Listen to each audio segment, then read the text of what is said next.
As I mentioned, ladies and gentlemen, this is the most important part of the night, and that's why we ask for complete silence. This is called our mission moment.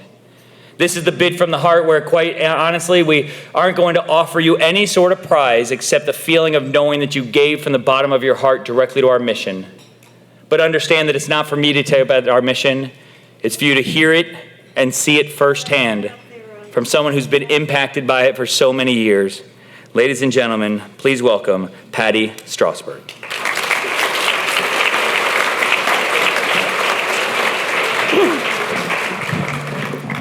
Whoops. Did you ever go on a journey with a plan of what you wanted to do?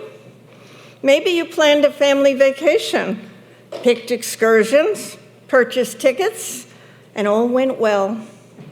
Sadly, a journey with Alzheimer's and other forms of dementia doesn't go like that. My journey is one I didn't plan for, but it started 37 years ago with my mother-in-law. At 78, she began an 18-year downhill slope of vascular dementia. She died 2 weeks before her 96th birthday, outliving her caregiver husband by 4 years. Fast forward only 4 years later, and my husband, Ron, who was 69 years old at the time, said to me, "Something's going on in my head. I think I might have Alzheimer's." This is a man who had an Ivy League education from Brown University, was a gifted athlete in multiple sports in high school and college. Later, he competed in USTA regional and national competitions here and abroad. Ron also solved the New York Times crossword puzzle in ink and played the guitar and piano to relax. He was an airline pilot for Eastern Airlines and US Air, retiring after 36 years. However, his favorite job was being a father to our two sons, Michael and Robert, who are here tonight.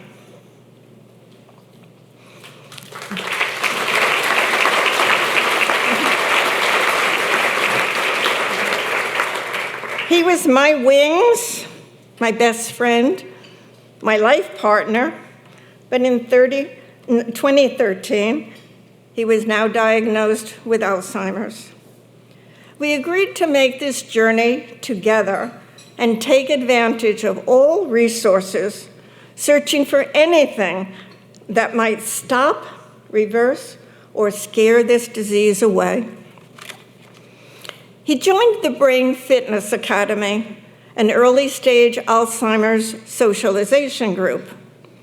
I then enrolled him in a 5-year study at Compass Research that was investigating the impact of amyloid and tau on brain function.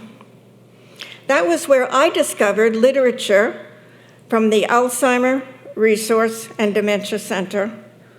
ADRC's mission is to instill confidence in caregivers, empowering them with the knowledge and support for the challenges that lie ahead. They also stress the importance of the caregiver maintaining their own health. ADRC's programs are science-based, utilizing the most up-to-date information and best practices at no cost to the caregiver. I signed up for ADRC's 6-week course taught by Edith Gendron called The Savvy Caregiver. She gave us a solid foundation to understand the disease, the stages, the examples of behaviors, and ways to handle and support our loved ones. Now, I'm getting educated, but at the same time, I'm beginning to fall apart. I joined one of ADRC's many support groups, and they were wonderful. Our children were wonderful but sad to lose their dad. They felt it. Friends seem to back away because they don't know what to say. But these new friends at ADRC's support group, they got it. When I read about the possibility of donating Ron's brain for Alzheimer research, I contacted ADRC and learned of their involvement with the state of Florida Brain Bank Research Study. Ron and I agreed that this was important not only for the larger scientific community, as well as our sons and grandchildren. But when it finally reached the point I couldn't do it anymore without help, I hired a student from UCF to take care of Ron a few afternoons a week so I could go to a doctor's appointment, have lunch with a friend. But as I had learned from ADRC's Savvy Caregiver course, no stage of this disease lasts forever. With the support of our sons, I finally had to consider moving him to a memory care community. With ADRC's help, I made the hardest decision I have ever made in my life. Ron and I were no longer going to be joined at the hip. I had to let go and move to the center of the bed.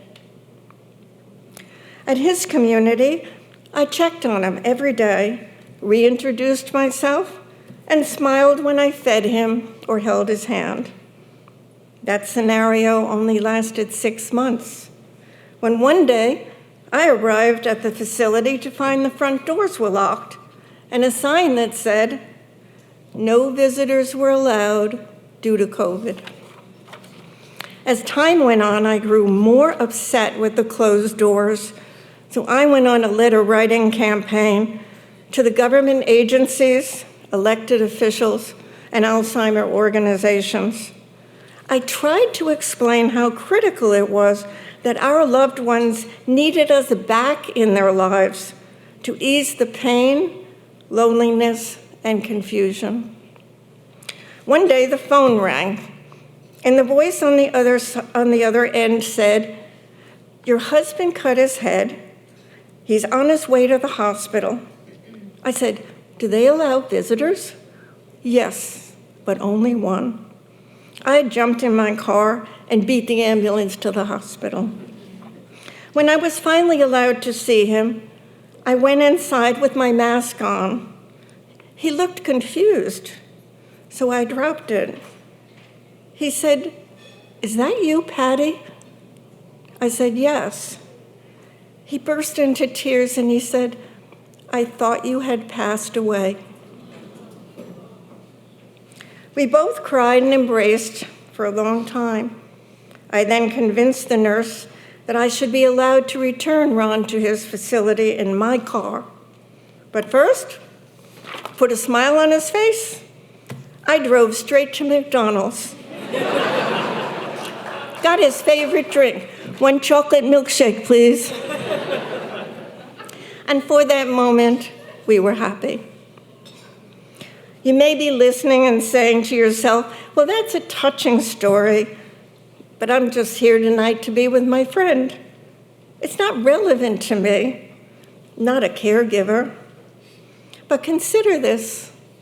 Former First Lady Rosalynn Carter said, "There are 4 kinds of caregivers in this world: those who have been caregivers, those who are caregivers, those who will be caregivers, and those of us who will need caregivers."